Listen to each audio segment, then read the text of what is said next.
स्वतंत्रता दिवस से ठीक पहले भारतीय नौसेना की 2 पनडुब्बियों में आग लग गई। खास बात यह कि मुंबई के नेवल डॉकयार्ड में पनडुब्बियों में आग लगने से पहले धमाका भी हुआ। हालांकि पनडुब्बियों में लगी आग को बुझा लिया गया, लेकिन अभी तक आग लगने की वजहों का खुलासा नहीं हुआ है।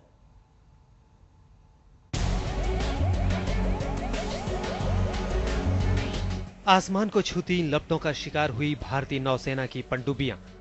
ये लपटें उठी मुंबई के नेवल डॉकयार्ड में, जहां नौसेना की 2 पनडुब्बियों में धमाके के बाद आग लग गई।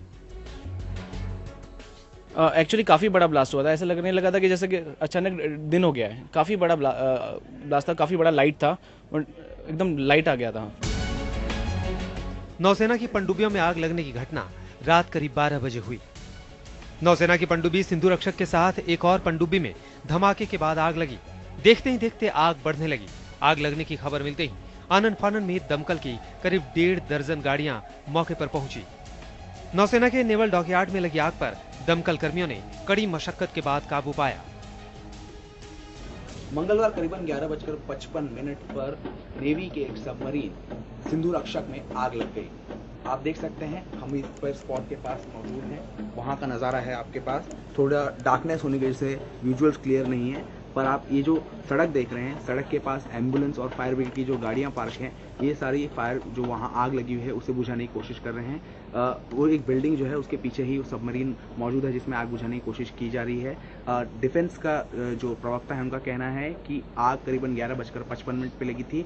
किस वजह से आग लगी है और कितने लोग घायल हैं इसकी जानकारी जो है अभी तक नहीं दी गई है, लेकिन करीबन 25 फायर टेंडर्स जो है वो वहां पर आग बुझाने के लिए लग गए हैं। नेवी के जो फायर टेंडर्स थे वो तो मौजूद ही थे, लेकिन मुंबई फायर ब्रिगेड की मदद ली गई है। मुंबई के नेवल डॉकयार्ड में लगी आग के बाद अफरा तफरी मची, लेकिन हादसे में किसी के हताहत होने की खबर नहीं है।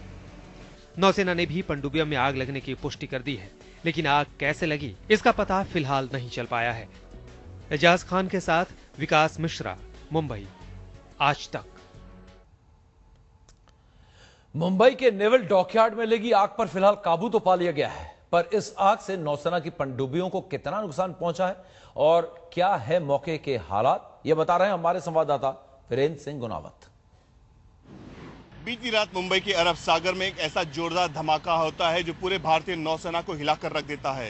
ये धमाका होता है आईएनएस सिंधु रक्षक नाम के पनडुब्बी के अंदर। जी हां, तकरीबन 11:15 बजे जो लायन गेट आप मेरे पीछे देख रहे हैं, इसके ठीक अंदर इंडियन नेवी का पूरा एक बेस है जहां इस वक्त बचाव का काम चल रहा है। और इस वक्त ये बहुत ही सिक्योर जगह है जहां मीडिया को अलाउ नहीं किया जाता है। लेकिन हम आपको बताना चाहेंगे, बीती रात एक ऐसा ब्लास्ट होता है, उसके बाद आग फैलती है। आग इस कदर फैलती है कि फायर डिपार्टमेंट को 16 फायर इंजन और 9 फायर टैंकर्स भेजने पड़ते हैं। 2 घंटों की मशक्कत के बाद आग को काबू में पा लिया जाता है, लेकिन अब तक कूलिंग ऑपरेशन चल रहा है। उस धमाके का असर इतना जोरदार होता है कि वो पनडुब्बी अब लगभग डूब चुकी है। लेकिन जो official press release Indian navy का आया है, जिसमें उसमें साफ लिखा है कि 18 नौसेना जवान उस वक्त इस पनडुब्बी के अंदर मौजूद थे। लेकिन ऐसी कोई इंफॉर्मेशन नहीं है कि कितने अधिकारियों को बचा लिया गया है, कितने प्रभावित हुए हैं, कोई कैजुअलिटी है या नहीं है, तो इसकी जानकारी अब तक नहीं दी गई है। लेकिन एक बोर्ड ऑफ इंक्वायरी इसमें गठित की गई है ताकि ये जांच का विषय है कि आखिर ये धमाका क्यों हुआ। सोर्स बता रहे हैं कि अंदर बॉयलर के जो सेगमेंट है सबमरीन के अंदर, वहां ये धमाका हुआ था। धमाका इतना तीव्र था कि उसके बगल में जो एक और पनडुब्बी थी आईएनएस रत्ना, वो भी अफेक्टेड हुआ है।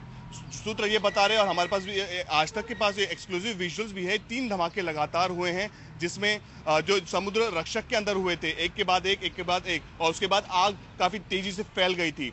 ये बहुत जांच का विषय है कि आखिर ये ब्लास्ट क्यों हुआ, किसकी गलती थी, कहां किसे चूक हो गई, कहीं कोई लापरवाही हुई है या कहीं कोई और इश्यू तो नहीं है। लेकिन इस वक्त सवाल ये है कि जो 18 नौसेना अधिकारी उस वक्त सबमरीन के अंदर मौजूद थे, वे कहाँ है। अंदर के अधिकारी बता रहे हैं कि अंदर ही एक आईएनएस अश्विन नाम का अस्पताल है, वहां सबको एडमिट कर दिया गया है। लेकिन अभी भी कुछ सवाल ऐसे हैं जिसके जवाब मिलना बाकी है।